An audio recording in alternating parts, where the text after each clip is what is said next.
Hello, everybody. This is Omkar, and we are delighted to have the co founder and the chief operating officer of Desi Hangover to join us.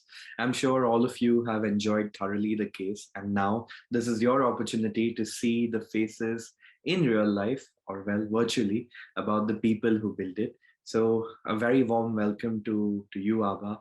And I'm so delighted that you have extended your story as a learning material, as a learning tool, and moreover, an inspiration to everybody, every student entrepreneur, and inspire them to start early. So welcome, Abba. Thank you, Omkar. Thank you for the opportunity. And yeah, even I'm delighted to be a part of this.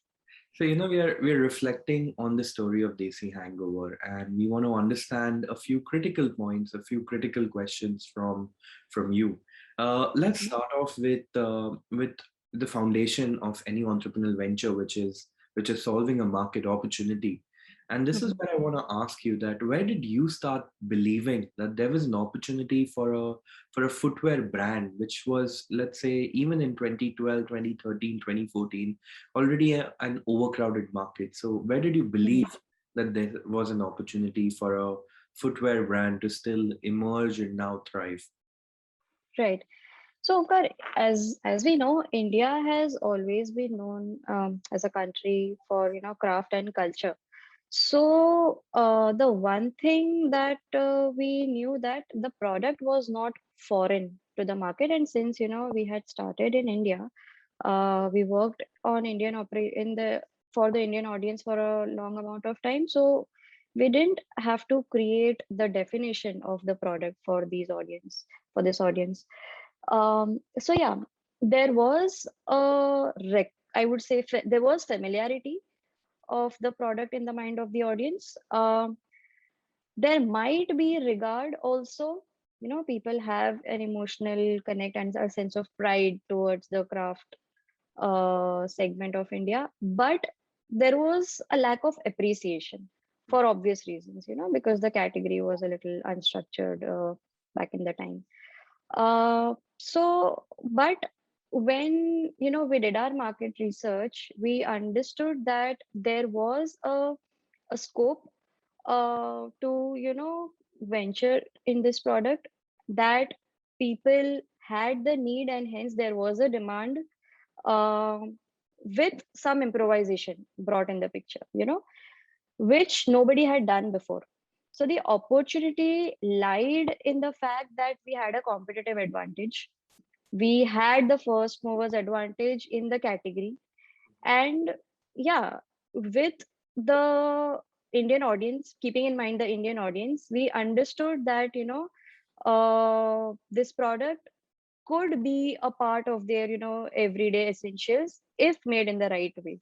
So yeah, that's where we understood that the opportunity lies in the product, though the market was saturated with footwear. However, this category was seen as an exception, and it was seen as the first time introduced segment. Okay, this is Yeah. interesting, right? And this actually helps me segue into the subsequent question about, what was the starting point when you realized that, Desi Hangover as a company, as a brand, is filling a customer need. We saw it from a market opportunity that you believe that, you had the first mover advantage, competitive advantage. There was very Mhm. little resource required to actually educate Mhm. the customer about the product, about the problem. But where did you start filling in that, you started building a brand and a product which was solving a real customer need? And if you have any memorable experience about it, I think it would be great to relate. Right. So yeah, I mean, to begin with, definitely the audience was getting a product of their liking. The product had its own sentimental value with the right kind of, innovation, with the right kind of, um, what do you say, having a global perspective brought to a rural made product. It was sort of a very win-win sort of a situation that we achieved with the product. However, so that goes without saying that the audience, the customer was getting a new and a right quality product, a product up to their expectation. However, when we, started real time sales, and with the kind of interaction that we had with the audience, especially when we did these large format events like, Kala Ghoda and Little Flea and these kind of events where, we faced a large base of customer, we understood that, and this came as a feedback from the customer, that okay, this is something that is very close to our heart because it's an Indian product. And overall, they could associate themselves um, as someone who is a part of the larger picture. Meaning, it is their purchase that is creating a direct impact in the life of the artisan by just making, a sale, by just making a purchase. So overall, they were feeling good about the fact that their money was, being spent where their heart is. So it kind of gave them a sense of satisfaction and a sense of pride that overall they were able to create an impact on the artisan directly. Yeah. So it kind of completed the circle for us that, yes, it had the product was made up to the expectation. So that, was the fundamental that we had to cater to. However, the larger goal that we thought, we were serving was giving that sense of pride and satisfaction to the customer about being conscious about of their purchase. Okay, this is very Yeah. interesting about getting the customer to not only associate with the product but actually start falling in love with it. You know, Hmm. and customer brand loyalty is everything for a D2C product, right? And when Hmm. we're talking about a D2C product, direct to consumer product, it's normally looked as a good to have rather than a need to have, right? Unless Hmm. you're trying to sell essentials, right? Where footwear is considered as an essential, but one pair of footwear is considered an essential, right? Right. Where did you start, reflecting and thereafter positioning that Desi Hangover shoes, Desi Hangover footwear are a need to have? Was it more towards an approach from a branding, or was it actually a very genuine reflection that yes, a lot of people are finding Desi Hangover shoes to be a need to have? If it was from the branding perspective, then how was it Mm. communicated? Or if it was not from a branding perspective, and if it was a genuine Mm. reason that people are finding this Mm. need to have, how was it communicated to you? Okay. So, yes, there was a very genuine feedback and a validation from the audience that we received that the product was somehow transitioning into a need-based category than a want and a luxury-based category. So, the audience that we served, they were very sorted in terms of their brands. What kind of what brand of shoe do they want? What brand of say denims or watches or shades if they want. So quality and status quo had to be maintained. I mean, these were the two factors that were non-negotiable.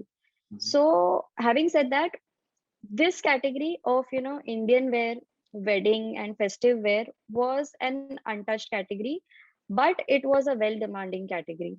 However, there was no product that would serve the expectation that probably Nike did or a Birkenstock did, that was known for quality, durability, and the real time application of the event.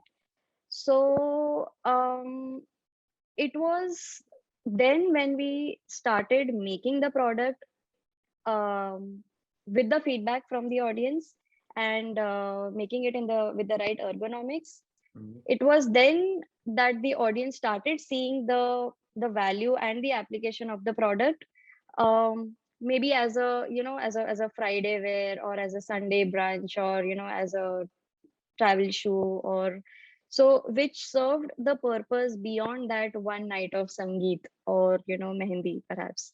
So it became a part of their daily outfitting, I would say, which was then they realized that maybe a category which is as commercial as a sportswear, which is considered as casual, or maybe loafers, Yeah.